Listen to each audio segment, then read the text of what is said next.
Under Armour CEO Kevin Plank came out in support of Donald Trump, which, as you would expect, caused a reaction both throughout the internet and with Under Armour's most prized ambassadors himself, the likes of Steph Curry, The Rock, etc. So we're going to get straight to what Kevin Plank had to say. Kevin Plank's such a funny name.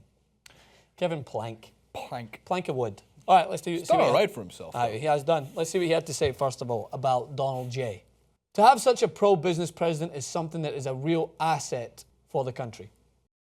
He loves to build. I don't think there's any surprises there.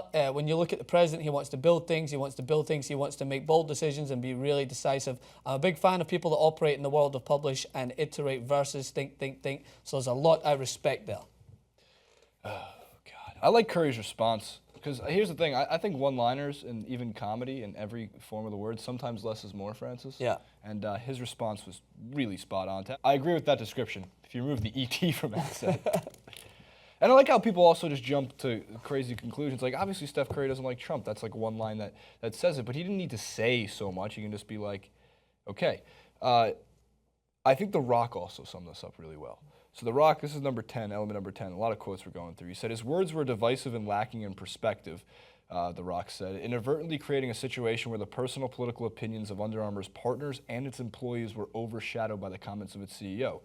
We live in it, by the way, U.S. President 2020, The Rock. You see that? You added that in there? Yeah. Is he going to fight off Kanye? I hope so. Well, no. They're going to have to. They're going to go together? Big primary.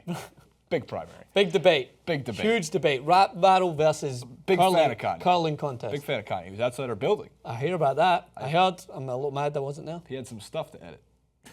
We edited. No, I'm joking. I wish I could make this up. It's very true. So I guess my point here with here's the thing: CEOs they in part speak for a company, right? So when example our CEO Cenk goes out and speaks on behalf of the Young Turks, well, that's behalf of all of us, and he obviously knows what to say, what not to say, and a lot of the times I know when Cenk speaks, he'll add in some things about his own personal opinion that don't speak on behalf of his company, but obviously.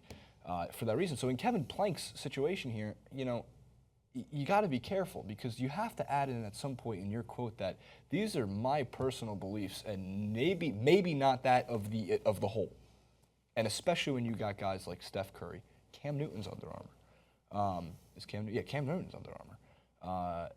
I'm missing a ton. Tom Brady. I know Tom Brady's Under Armour. Which it will go in line with his. So the point you're making is spot on because it's one that we have often tried to overlook. We got to separate politics from these. No longer. No more. Politics and business are directly intertwined. When you have the current president of the United States tweeting out from his account and then retweeting from the official government-handled Twitter a tweet about Nordstrom, you're just eradicating any sort of argument you can make against that. He's literally endorsing businesses from his Twitter account and retweeting from a government-handled account. So that's, aside from the fact that the basically the conflicting views, whether his businesses are being ran still within people who are actually advising in the White House. Regardless, right? When you're a CEO of a company, you're absolutely right. You speak on behalf. If you want to come out and say personally, as soon as you say that, yeah, that's your own personal opinion. You're still going to be taken on behalf as a company. That's just the way it goes. That's the way it goes. But at least you did your due diligence to say, this is my personal belief. I'm not going to speak for Steph because when you're the CEO of Under Armour, at times you're speaking for your clients, your ambassadors. And Steph Curry's one of your ambassadors, one of the reasons. Granted, their stock has been dropping a little bit. I mean, I still think we're talking about Under Armour. I don't think they're going anywhere. Yeah. They've taken a hit. But still, you're speaking on behalf of one of the players who is part responsible for your meteoric rise, or at least 2-3 years ago when they had a big boost, before the dad shoes came out. And what you're starting to see now is that you used to try and make that kind of case that, like, for instance, the way I think about it is when you're going to something like when you're trying to appeal to someone about spreading awareness for cancer, right? One of the things you say is, like, everyone knows someone who's been directly affected by cancer or had some sort of run-in. That is now the way that Donald Trump's presidency is working, is everyone, regardless of how famous you are or everything that you're doing, there's someone you know through, whether it's a distant relative or a friend or a colleague, that is going to be affected by what he's doing.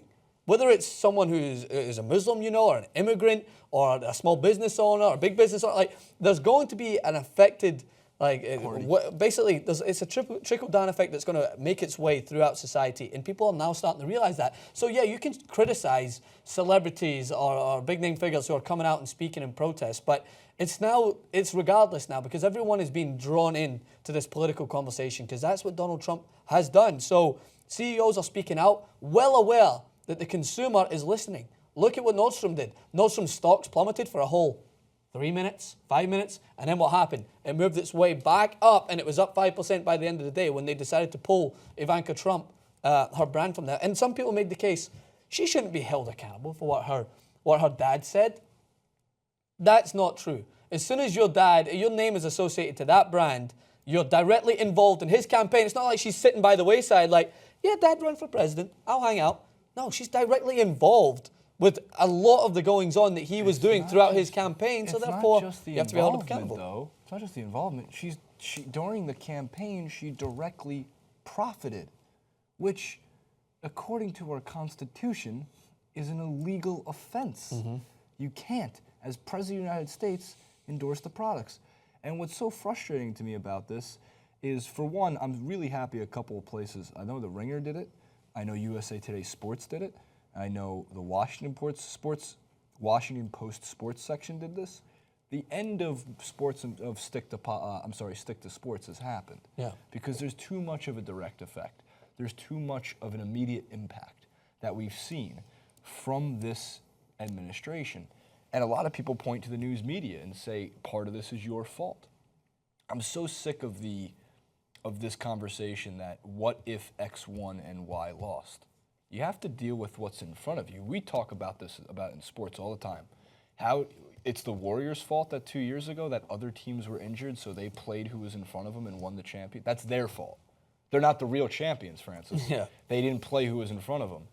Well, unfortunately, in the direction that the administration is taking us, you have to take what's in front of you on a case-by-case basis. And while Kevin Plank should know to say in a certain way because he's going to get ripped. Now, he'd still get ripped. There'd still be conversations. There'd still be this, but he didn't. He spoke on behalf of all of Under Armour. And unfortunately, for him, all of Under Armour does not believe the same thing he does. Maybe 50%, maybe 75% do. I don't know that number. But the facts of the matter are if there's even one who disagrees, then you shouldn't be speaking on behalf of the whole. Yeah. So there's mentioning those are 50%, those are 75%. Tory Smith had this to say. Well, it's not in favor necessarily, but I think he actually brought up an interesting point and a good discussion point. Tory Smith, wide receiver in the NFL, very disappointed, but he spoke from a business perspective. If you're a Fortune 500 company, I'm sure you view Trump as an asset. He's not wrong in that regard, especially Google, Apple type of thing. My hate for Trump has never been about his business sense. It's been about his character and labeling of other people. So.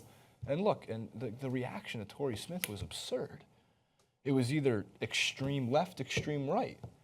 This guy's he's in a tweet, which, by the way, 140 characters is no way to share a political opinion. Yet we do it every day anyway. I felt for the guy because you get the most ridiculous on both sides of the argument thrown towards him. That's what do you mean his business? You don't like him for his character, but his business? It's like, oh my God. I just did a clip on that where I was talking about, you mentioned it as well, there's been so many people that have not went to the White House to celebrate things, but because LeGarrette Blunt and Bennett and Long, all these guys didn't go, now it's this conversation that they're getting a lot of hate, being called unpatriotic. Like, no one was really called that before Donald Trump's presidency.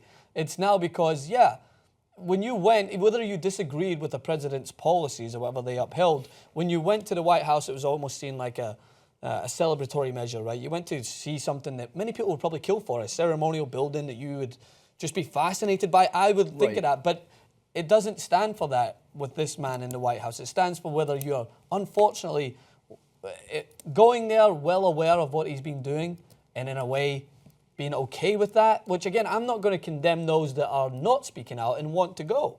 That's not my place to be like, you shouldn't be going. If you want to go, you should go. But if they're not going, they shouldn't face scrutiny for that.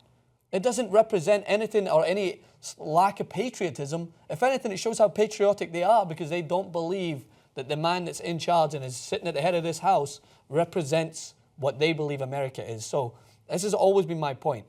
If you're outraged at what Colin Kaepernick did and you speak out about it, then you better believe you know your facts as to why he's protesting and why he's saying these things. So if you're outraged at the fact that Tory Smith said this about his character, don't just attack him for the way he said it. You should be understanding why he believes this is happening. And the same way goes for anyone else that's going to speak out. If you speak out against these guys not going to the White House, tell me why. Tell me why, other than being disrespectful. Why are they saying that they don't feel accepted in the House? Oh, is it maybe because there's laws that just are passed now to make sure that anyone who opposes a police officer arresting them can be charged with a hate crime? To make sure that you anchor black lives further down the line? That's the reason why they don't feel accepted. It's not because they don't feel personally accepted. There's a red carpet fucking laid out for them. Come on in. This is great. So personally, yeah, they're accepted into the White House, but people like them are not, and that's where they're pissed off. Yeah, it's. I agree. I agree with that, and it's very, very, very well said. We've gone on for a minute on this. So Sorry. I think we can no. That's. I'm not saying about that. I'm saying just in general. There's a lot to discuss in the comment section, ones that I probably won't read. So if you want to reach out to us, Twitter @Francis_Maxwell, Instagram @Francis M. Maxwell. He's got it. I'll take my Finally. word. Thank you. I won't go to the White House to accept it, but I'll take my word. @ChaserRubin91 for both. So unpatriotic. Very unpatriotic of me. And let us know. I think that there's an end to stick to sports, and I think it's just become impossible. I do. Yeah. I think at one point it was remarkable when I'd see radio hosts do it, and now I think you can't. It affects too much. The effect is too big. Comment below.